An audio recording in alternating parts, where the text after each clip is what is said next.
Hi, and welcome to this bite-sized session. We're going to be taking a whistle-stop tour of equality law. We have 3 learning objectives: to understand the legal concepts within the Equality Act 2010. Secondly, to understand the distinction between equality, diversity, and inclusion. And finally, understand some practical ways to foster inclusion within your workplace. We're going to kick off with a question. How many characteristics do you think are protected under UK equality legislation?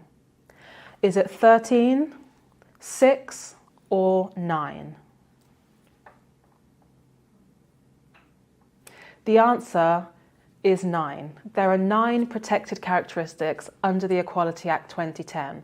But before we dive in to see what those 9 characteristics are, we're going to define equality under the UK Equality Act 2010. Equality is about treating people fairly, but not necessarily the same. It's really important that you recognise the unique experiences and needs of each individual person. So, for example, if somebody is a wheelchair user, they will be given a wheelchair, but it is not necessarily the case that because this person has been given a wheelchair, that every single other person in the world or within the organisation or community should be given a wheelchair. This is because it won't necessarily align with everybody's unique individual needs. So equality is about treating people fairly, not unfavourably, and not necessarily in the same way. First, we're going to start by understanding what a protected characteristic is.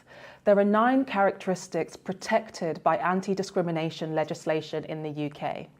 First, we have religion and belief, and then pregnancy and maternity, age, disability, which also includes neurodiversity and other health issues that can become disabilising, sexual orientation, gender reassignment, which refers to trans and non-binary people, sex, marriage and civil partnership, and race.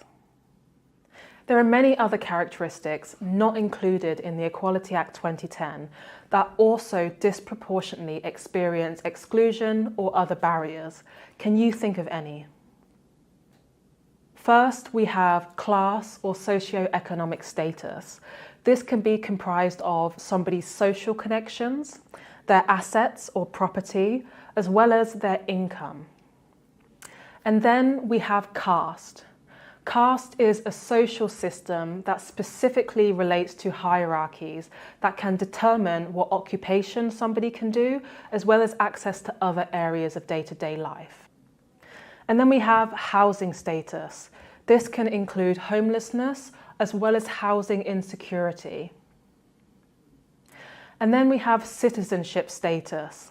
This includes somebody's immigration status, as well as refugee status. Then we have parents and carers. And finally, education. This could be the level of somebody's education or what educational institution they attended.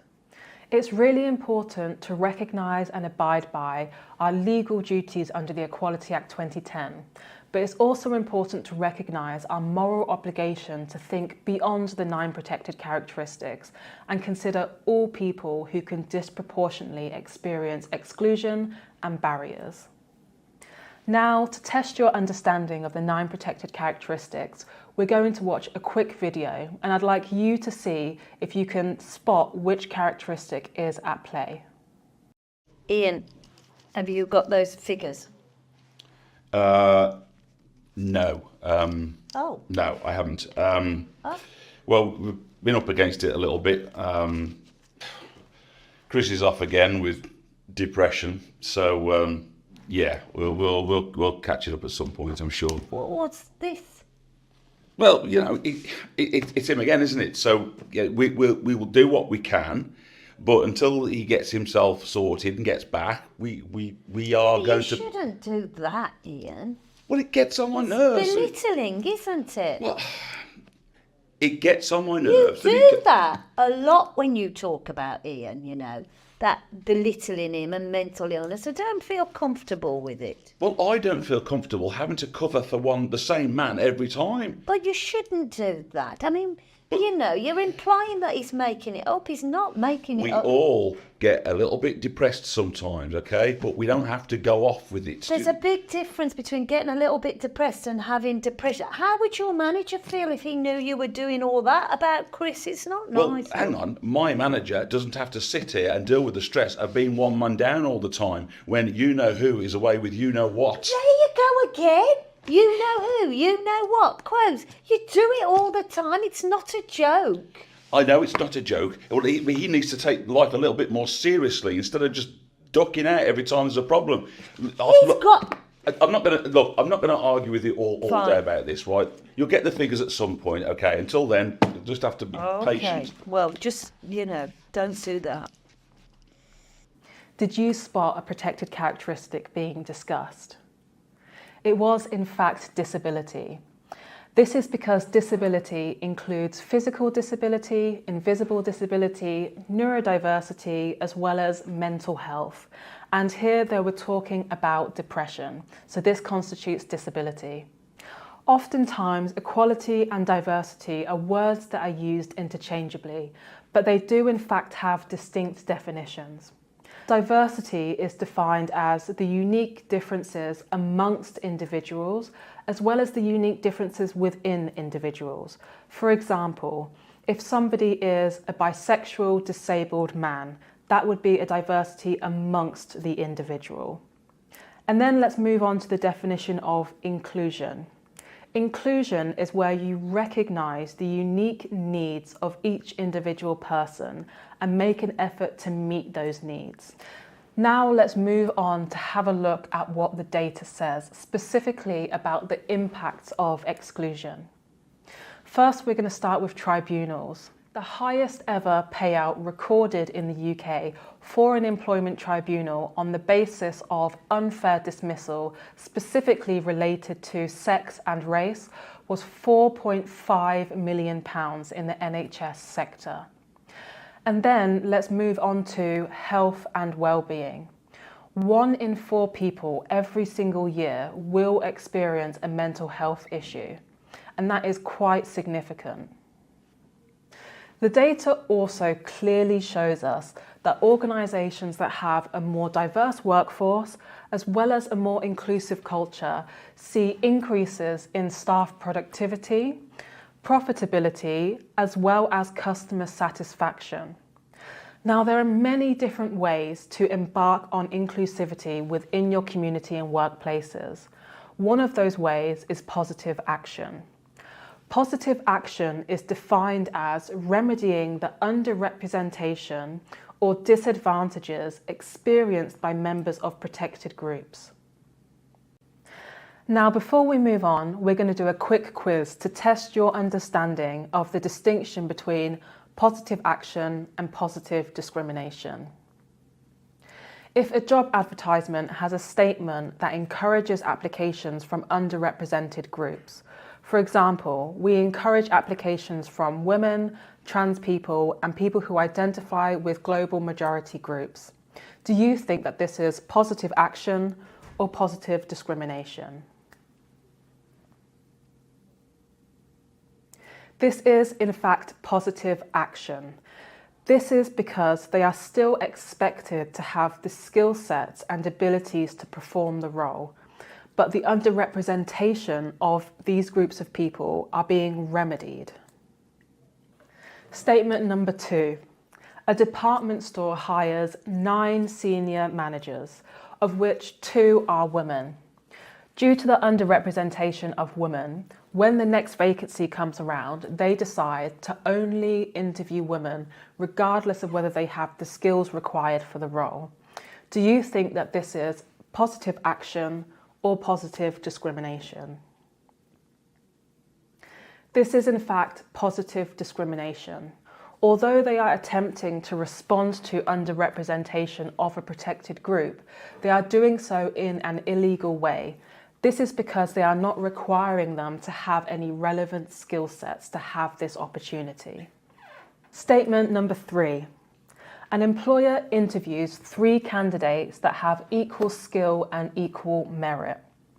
Candidate A has a mobility disability, candidate B has a learning disability, and candidate C has no disability. Due to the underrepresentation of employees with learning disabilities within the organisation as well as the region, they decide to employ candidate B with the learning disability. Do you think that this is positive action or positive discrimination? This is, in fact, positive action.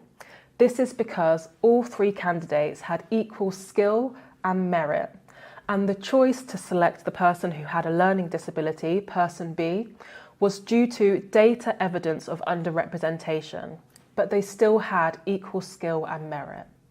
Gov.uk clearly states that employers must make reasonable adjustments to make sure that workers with disabilities or physical or mental health conditions are not substantially disadvantaged when doing their jobs. Reasonable adjustments come in many different shapes and sizes, and it's really important to remember that it's not a one-size-fits-all. Most disabled people have varying and unique needs. So one way that we could create reasonable adjustments is by providing accessibility equipment. This might look like speech-to-text software or ergonomic support. And then we have changing the working environment. This might look like creating quiet spaces or having sensory rooms to support neurodivergent people. And then we have the interview process. It can be really easy to make reasonable adjustments to the interview process to make it more accessible for disabled candidates. This might look like having virtual interviews to support people who might struggle to travel to a physical location. And finally, we have onboarding. When onboarding somebody to your organisation, it's important to make sure that their needs are met, specifically concerning learning and development. If somebody knows their preferred way of learning, it's really important that we try our best to meet them halfway. Another way that we can incorporate inclusion into our day-to-day working lives is by performing equality impact assessments. Equality impact assessments help us to abide by our responsibility under the Equality Act 2010 to eliminate discrimination and exclusion. Congratulations on completing this bite-sized session where we've been focusing on equality legislation. If you have any questions or comments, please do feel free to get in touch using our email at inquiries@righttracklearning.com. Alternatively, you can visit our website at www.righttracklearning.com. And to get some news updates as well as to see some behind the scenes footage, visit our LinkedIn page at Right Track Learning.